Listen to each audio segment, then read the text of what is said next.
Have you ever wondered if that $20 bottle of wine in your local wine store is that much better than the $17 bottle of wine? Don't you wish sometimes you could just do a little side-by-side taste testing? Well, that's what we're doing on this week's episode of The Average Wine Enthusiast.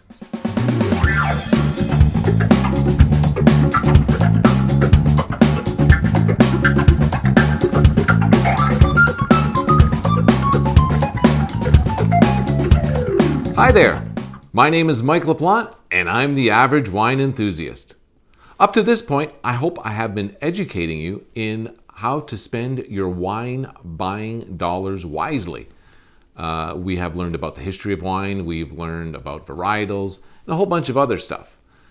And this week I thought we would try drinking some wine, because after all, that's what we're here for, to enjoy some wine.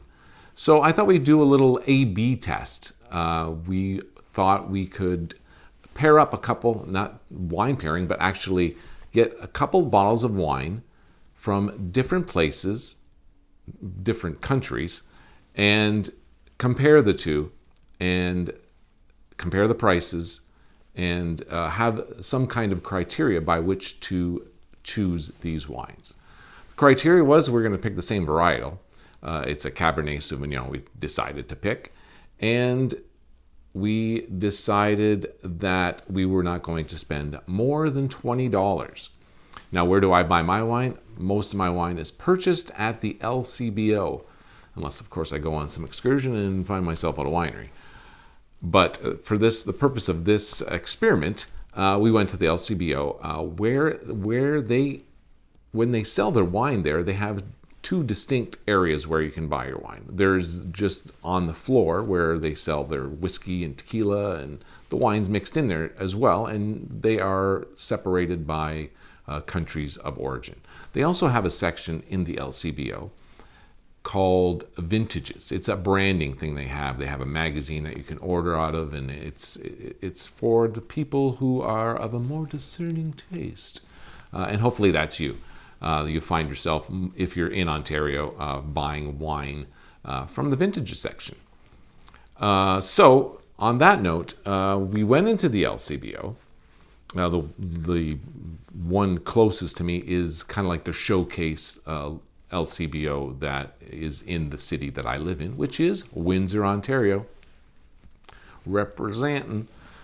So we went in there and we went into the California section. Why? Because Cabernet Sauvignon, I think, has a reputation for being grown in California, and there's some really yummy Cabernet Sauvignons that come out of California. And I think it has a reputation for that. So we figured, let's go there, because a lot of folks who are looking for a Cabernet Sauvignon will go into the California section. I have to admit, there's always somebody in the aisle, in the California aisle, in my local LCBO when I go there shopping for wine. So that's where we went, and I ended up buying a bottle of Josh, $20, 1995 or 1990 something. And this is from Joseph Carr, and he named it after his dad. His dad's nickname was Josh. And so it gives you the impression it's a family-run business. It could be, I'm not sure. But so there's that. We bought a Cabernet Sauvignon, $20 from California, and there it is. So where did we purchase our next bottle of wine? Is from Chile, or Chile, depending how you pronounce it. And in the LCBO, they do have an aisle of Chilean wine. However, they also have wine in the Vintages section as well.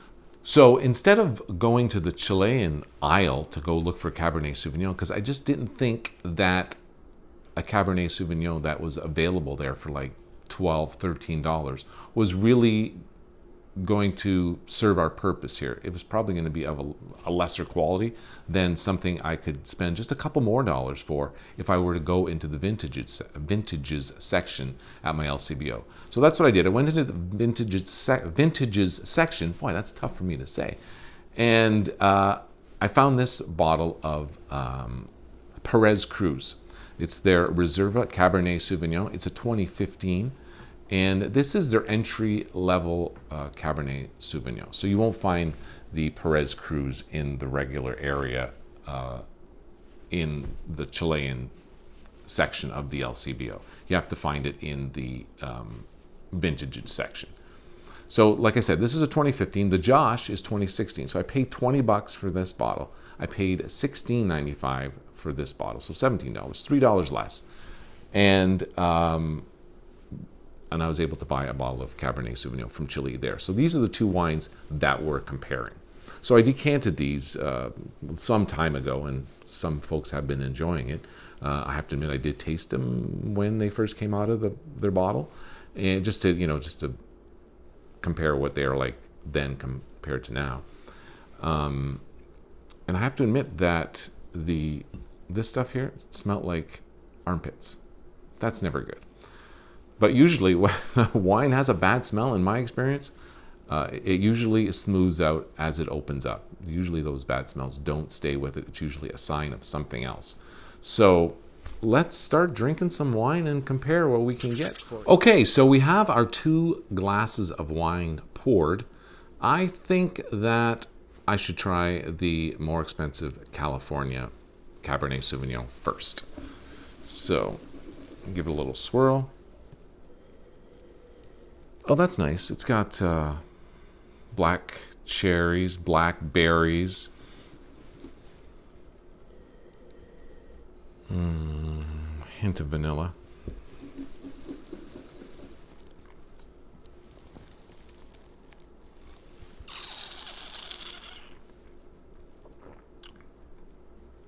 Well, that's nice. It's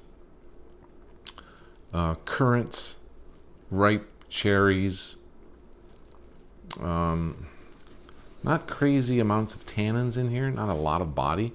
It seems as though it makes an impression on your palate, and then poof, it's gone. And the finish is not too bad. A little spicy finish on her.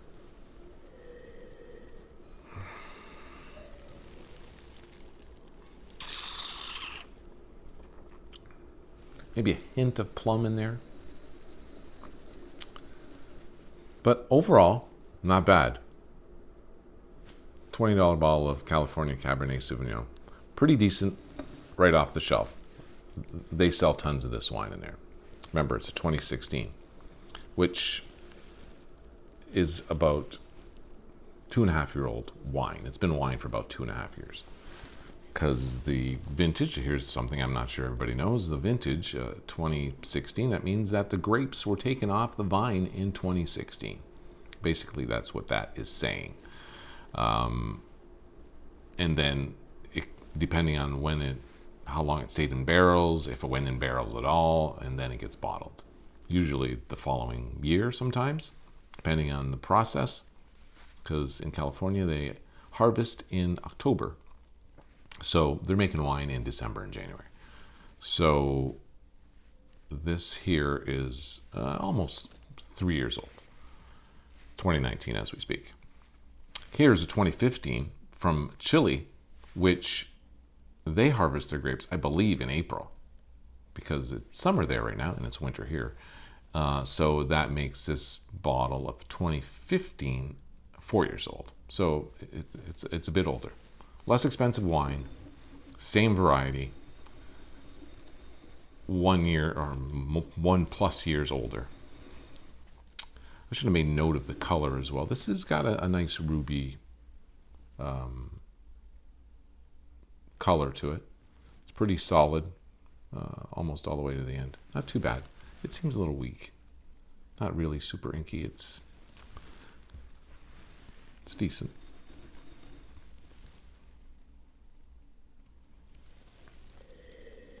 Ooh, there's a smell on there still. It is an armpit, though. It kind of reminds me of wine that's grown around here, which is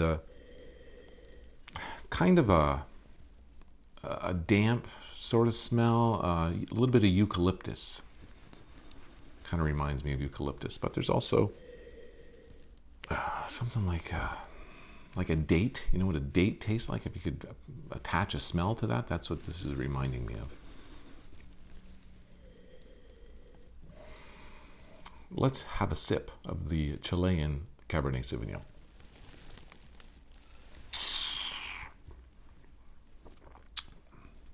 Oh, that's nice. That's big and bold. It's still exciting my palate. Very nice. Obviously going to be a nice long finish on that. Taste some currants in there.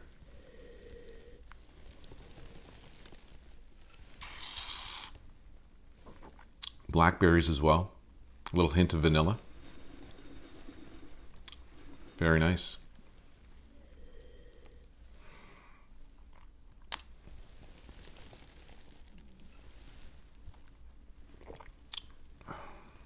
Yeah, maybe a slight hint of blackberry in there. So what does this tell us? What does this little experiment show us? Well, it shows us that you can buy a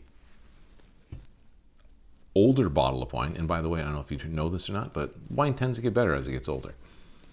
You can buy an older bottle of wine for less money if you buy it from a different country. Now, this is somewhat of an unfair comparison. Cabernet Sauvignon, California is known for its cabs. Chile, not so much. It's known mostly for its Carmenere, which I'll get a bottle of that on the show at some point as well. Some delicious wines. And we'll get into where all that came from, how they got their own thing going on down there with the Carmeneres. But you can spend less money for an older bottle of wine, and its age is apparent in this, just based on the body that it has, compared to this very timid tannins, limited body as well in this.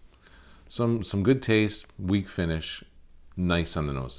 This is what it's got going for it, is the bouquet on here, and even that is not awesome, but it's nice. It's compared to this. This one has got this beat with the amount of tannins, the amount of body, and the complexity within this wine itself. So I hope you enjoyed this week's show, little A-B, to show you that just because you're spending more money doesn't necessarily mean you're getting a better bottle of wine. If you have any comments, please leave them in the comments section below. If you'd like to email me anything, I don't know why you'd want to do that if you can just throw your comments down below, but my email address is mike@averagewineenthusiast.com. I'm Mike LaPlante, and I'm the Average Wine Enthusiast. Salut!